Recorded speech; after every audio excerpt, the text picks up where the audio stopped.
Hi, I wanted to talk about active imagination. A few of you have been in contact with me recently on private messaging about your dreams and sometimes your visions, but mostly your dreams. I've been doing a lot of dream interpretation on private messaging recently.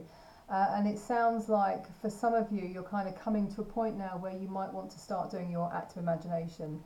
Active imagination, you want to know what that is. So it's a kind of meditation where you take some of the things that you've learned about yourself, or perhaps some of the questions that you have about yourself, and you start looking for answers. So some of these things that you might want to explore might be from your dreams. So maybe something from your dream diary. Um, there could be a dream in there. There could be maybe some different personalities in your dream that you want to start to explore the meaning of. So what you can do with that is you can bring that go into meditation, sit down, be on your own. You can light a candle if you want. You can smudge the place, burn incense, whatever you want to do, because this is going to be your time. So you can bring in these kind of characters from your dreams, from your visions, from your fantasies, or even you could bring in some of the, let's just say, some of your negative personality traits.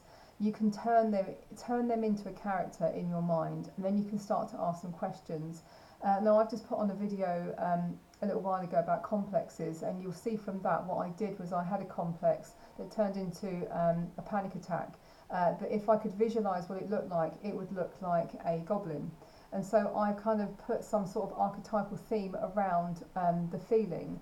So a complex is a feeling toned idea. It's a set of kind of experiences that you previously had around a certain theme, a certain kind of incident that can happen that makes you feel a certain way. So in order to do active imagination, you really have to let go of all social norms. You have to be willing to allow whatever comes to mind. You need to kind of accept it and to see what you can do with it.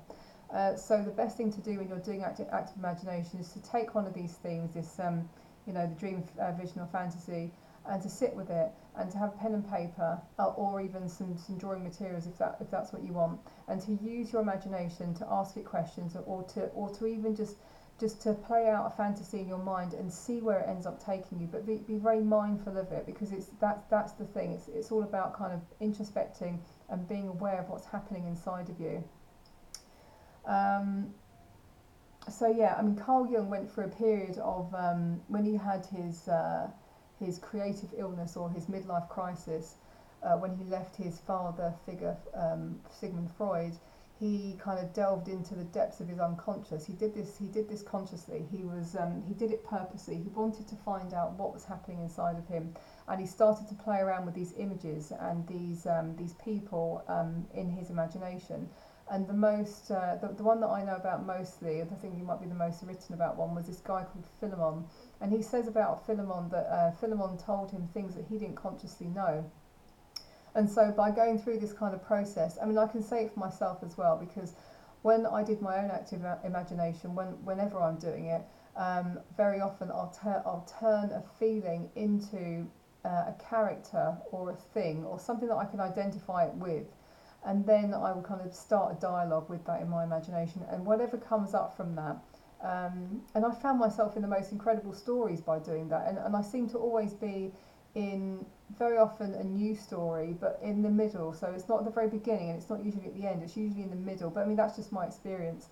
But by being really open to what comes up, that's the key.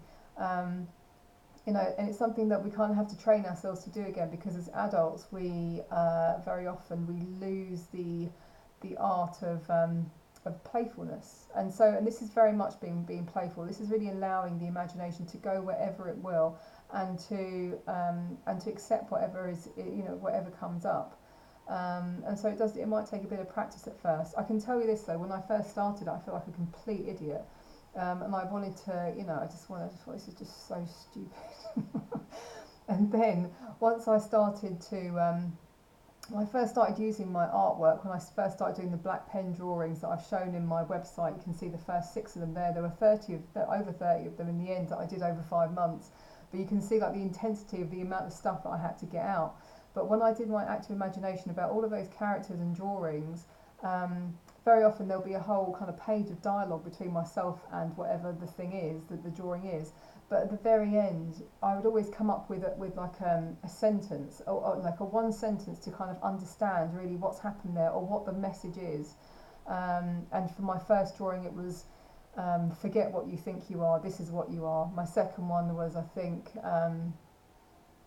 how could you speak if you had a beak? You know, there was all this kind of stuff that you know, there were messages. There were messages from the unconscious, and that's why I call my exhibition Messages from the Unconscious, because that's what it was.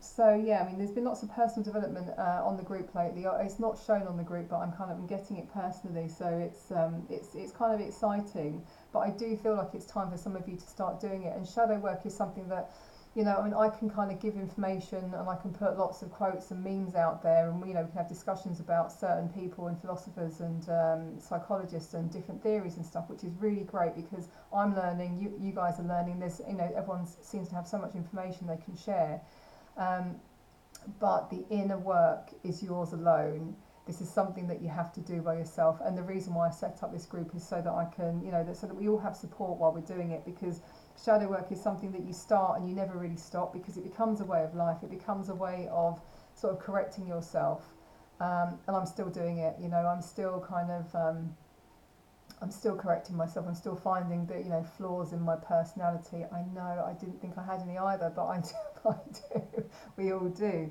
So we always have to be corrected, and you know, and we have to keep on introspecting and making sure that we're kind of working towards our sort of our true path and being sort of the best that we can possibly be. So yeah, active imagination. It's a matter of taking time for yourself. It's about honouring the self, really. You know, finding time and space, and to sit with your imagination, to take note of what's coming up, to use the symbols in your dreams, visions, and your fantasies. Take note of your regular thought patterns, the words you tell yourself.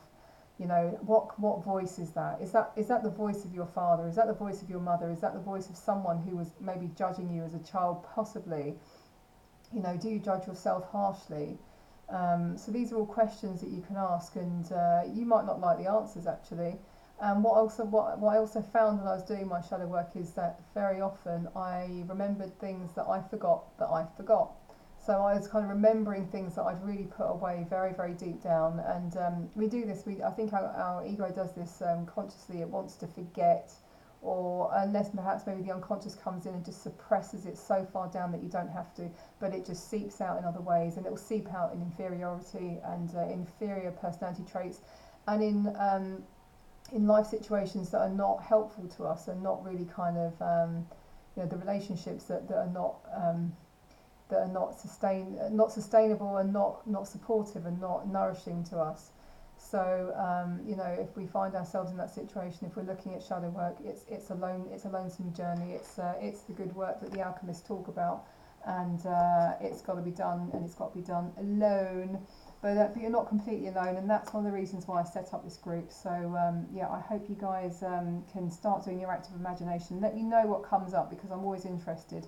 And if you want any help with your dream interpretation, then do let me know.